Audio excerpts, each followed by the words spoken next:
So the other thing that will make life easier, is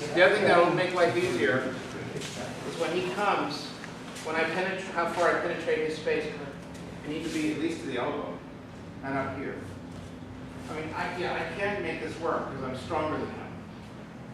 I weigh 3 times as much. But if I'm out here trying to make it work, I can, by sheer strength, make it work. Okay? But I really want to use mechanics. So I want to be here, because then this becomes the fulcrum. And it's body mechanics, it's physiology and physics that's moving him, not brute strength.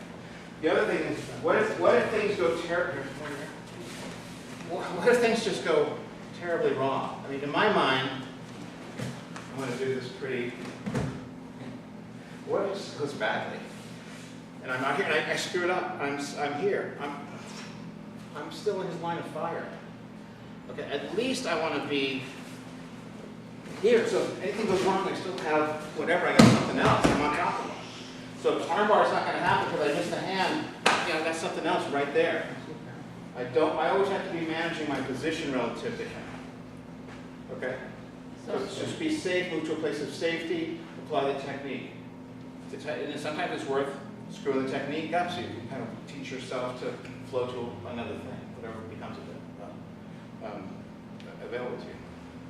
Some of you shorter people, sometimes you work with very tall people. So can I borrow you for a second?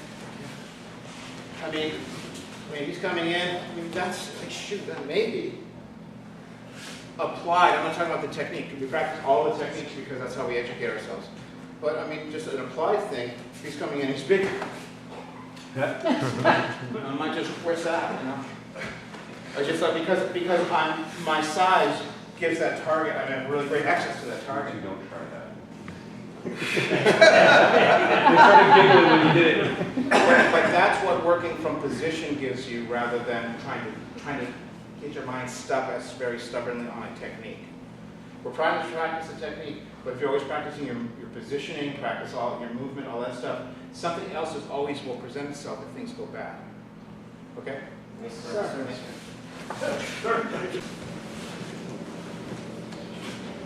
So he's going to come.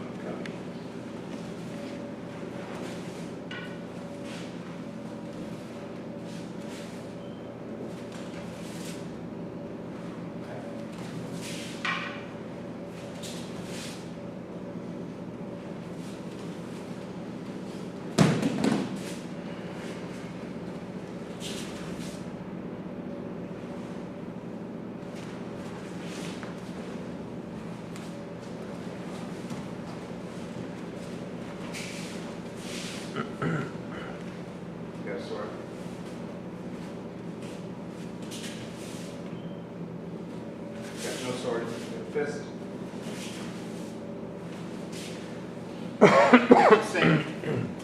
Same idea. Enter. You're not going to stand on the line where that sword's coming down the top. You can't stand there. Good idea. I can't stand on the line where that fist is coming in. Okay, so as I'm moving, there's a turn. And that's how I deal with the punch. It's the same way as with a sword. So let me just pantomime it for you. He's coming to punch me in the face. I'm moving forward. That's all this is. It's not wax on and wax off. Okay, and then I start my turn. I bring his hand to my. Okay, that's all this is. Here. Wherever my hands ended up, I didn't try to get to this, is where I ended up. So once I have a reference point on his arm, I begin my motion. And this is going to come down to my hip. And that's right to it begins to the point where he starts to turn around me. I'm not really, I'm just kind of showing off a little bit. So I'm showing that I'm not really, I haven't grabbed him yet. I think a lot of us get really grabby. And I feel like I have to get my hands on him. So, God, you feel it, it's right there. And at some point I get hold. As I get to here, then my hands will close on his arm.